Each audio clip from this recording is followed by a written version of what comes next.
They tell you the crash comes out of nowhere. They say it is a black swan, an accident, a stroke of bad luck. They are lying to you. Financial collapse is not an accident. It is a mathematical certainty, cycle that is repeated for 5,000 years. From the marble halls of ancient Rome, to the tulip fields of the Dutch Golden Age, to the glass towers of Wall Street, the pattern never changes. Human nature never changes, and the billionaires you admire. They don't panic when the red candles print, because they are reading from a script, four-stage script that predicts the death of empires. Most people only see the fire when their house is already burning. But the smart money smells the smoke years in advance. Today we are opening the history book. We are looking at the four signals that appear before the end. And if you look around you right now, you might realize we are already at the final chapter. This is the anatomy of a collapse. Welcome to stage 1, the stealth phase. This is where the trap is set. But the bait looks delicious. It starts with a new invention, a new technology, or a new world power rising from the ashes of war. In the 1920s, it was the automobile and the radio. In the 1990s, it was the internet. Today, it is artificial intelligence. The economy feels strong. Factories are humming with smoke and steel. The fields are golden with harvest. Optimism flows through the streets like wine. Smart investors begin to quietly buy. They are the wolves moving in the shadows. They see the future value before the herd arrives. Prices begin to rise slowly. A steady, healthy climb. Feels like stability. It looks like progress. The banks open their vaults. Credit is easy to find. Money is cheap. And when money is cheap, men become brave. Small businesses expand into empires. Cities grow taller overnight. The oil paintings of this era show smiling faces. They show grand banquets and heavy purses. There is no fear in the eyes of the public, only greed. But this is the most dangerous moment. Because the foundation is being replaced with paper, the real growth stops, and the artificial growth begins. The government prints a little more currency, just to keep the party going, just to keep the music playing. But the smart money notices something. They notice the debt piling up in the corner, like a stack of dry wood waiting for a spark. This is the moment the separation happens. The insiders know the value is inflated, but the public believes the golden age will last forever. They start borrowing to buy things they don't need. They leverage their homes. They leverage their futures. Trust is at an all-time high, but trust is the most fragile currency of all. Stage 1 is seductive. It feels like a warm summer day. But look at the horizon. Look past the smiling crowds. The storm clouds are gathering. The wind is changing direction. The insiders stop buying, and they begin to wait, because they know what comes next. They know that stability breeds instability. Good times are just the setup. The bait has been taken. And now the trap is about to spring. We are leaving the stealth phase and entering the mania. This is where the world goes mad. Welcome to stage 2, the mania. This is the moment the virus spreads. It moves from the boardrooms to the living rooms. It moves from the insiders to the outsiders. Suddenly, everyone is a genius. The baker leaves his oven to check the stock prices. The taxi driver gives financial advice to the banker. Dinner conversations stop being about family. They are only about the price that only goes up. The oil paintings of this era change. They are no longer calm. They are crowded. Faces are twisted with excitement. Mouths are opened, screaming for more. Hands are reaching out to grab falling coins. This is the phase of mass delusion. The charts on the wall go vertical, a straight line pointing to heaven. Logic has left the building. Mathematics is thrown out the window. The experts go on television. They smile and say for dangerous words, "This time is different." They say, "We have entered a new paradigm." They say, "Trees can finally grow to the sky." But look closely at the crowd. Look at who is buying. It is the widow with her pension. It is the student with his loan. It is the desperate man gambling his rent money. This is what Wall Street calls dumb money. And who are they buying from? Who is selling to them at these record highs? The billionaires? The wolves from stage 1? They are quietly handing over their bags. They are exiting the burning building while holding the door open for you. They trade their paper stocks for hard assets, for gold buried in vaults, for farmland far away from the city. They wash their hands of the risk.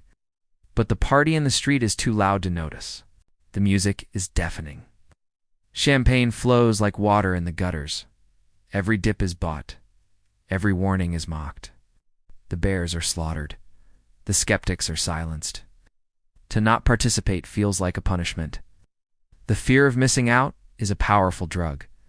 It makes smart men do stupid things. It makes cautious men reckless. We saw this in the tulip mania of 1637. When a single flower bulb cost the price of a mansion, we saw this in the dot-com bubble of 2000, when companies with no profit were worth billions. We see it today in the housing market, in the crypto casinos, in the tech valuation bubble. The asset changes, but the behavior is identical. It is a feast of greed, a banquet where everyone thinks they will leave full. The bill is coming. And the kitchen is already closed. Stage 2 feels infinite. Feels like the laws of gravity have been suspended.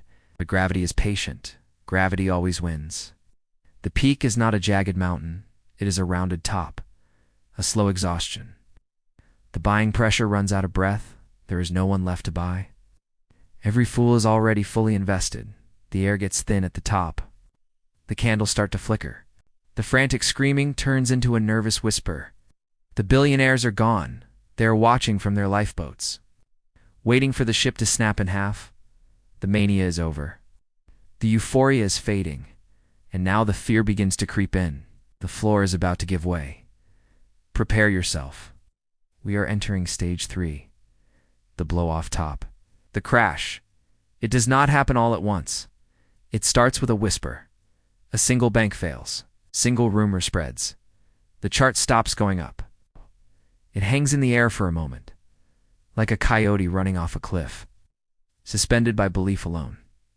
And then gravity remembers. The selling begins slowly. But there are no buyers. The liquidity has evaporated.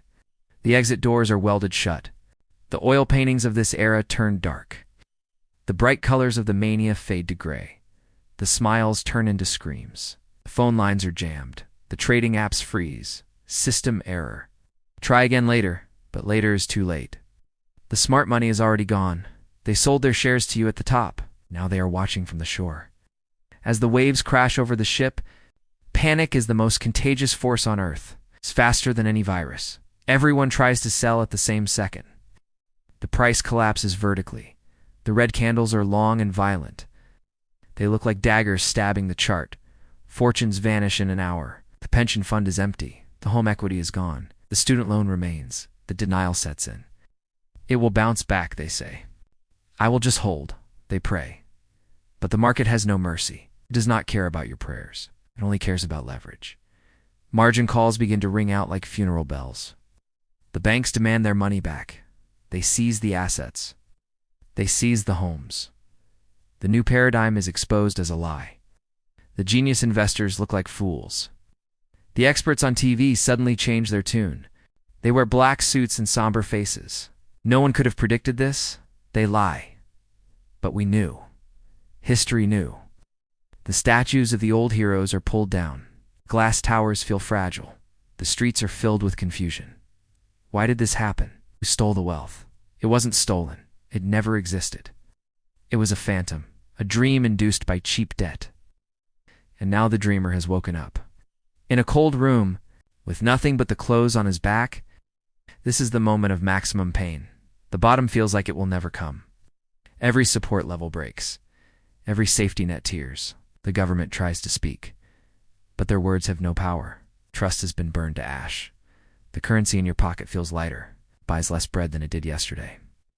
The illusion of safety is shattered. The wolves are not hungry.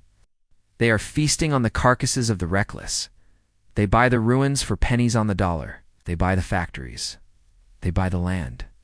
They buy the future, while the crowd weeps in the dust. But the crash is not the end. It is only the transition. The fire has burned the forest down, and we must walk through the ashes to see what is left. Welcome to the aftermath. Welcome to stage 4, The reset. The screaming has stopped. The dust begins to settle. The silence is louder than the chaos. Walk through the streets now. The paper wealth is gone. The digital numbers have returned to zero. But look closely at the ground. The buildings are still there. The land is still there. The gold is still there. Wealth is never truly destroyed. It is merely transferred. It moves from the impatient to the patient, from the gambler to the architect. This is the moment of the great transfer. The ownership of the world changes hands.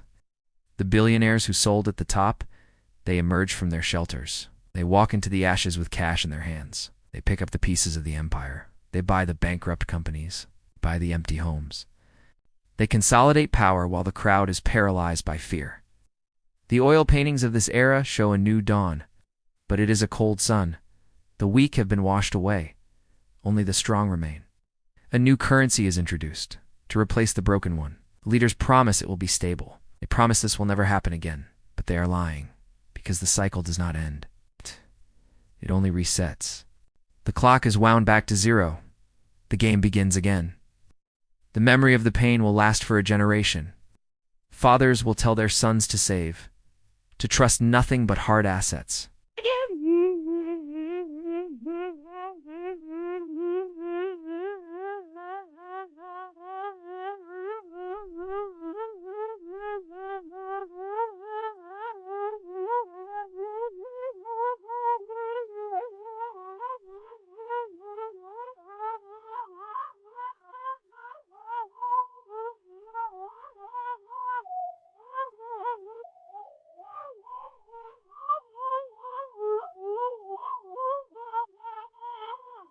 Rocks will his eyes.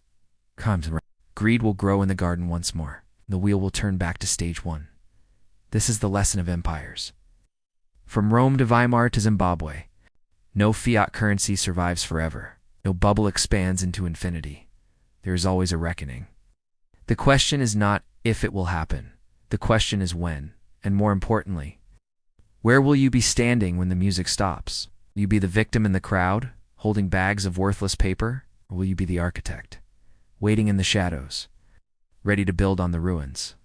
The four-stage pattern is complete. You have seen the map. You know the signs, the stealth, the mania, the crash, the reset. Look out your window. Read the headlines today. Which stage do you think we are in right now? If you are watching this, you are the resistance. You are the few who refuse to be blind. History is a brutal teacher, but it rewards those who pay attention. Do not let the noise distract you. Do not let the false signals fool you. Prepare your house. Protect your wealth, and wait for the signal. If you want to survive the next collapse, if you want to understand the patterns of the past, you are in the right place. We do not chase the hype here. We chase the truth. Subscribe to Lessons from Empires. The class is in session, and the final exam is coming sooner than you think.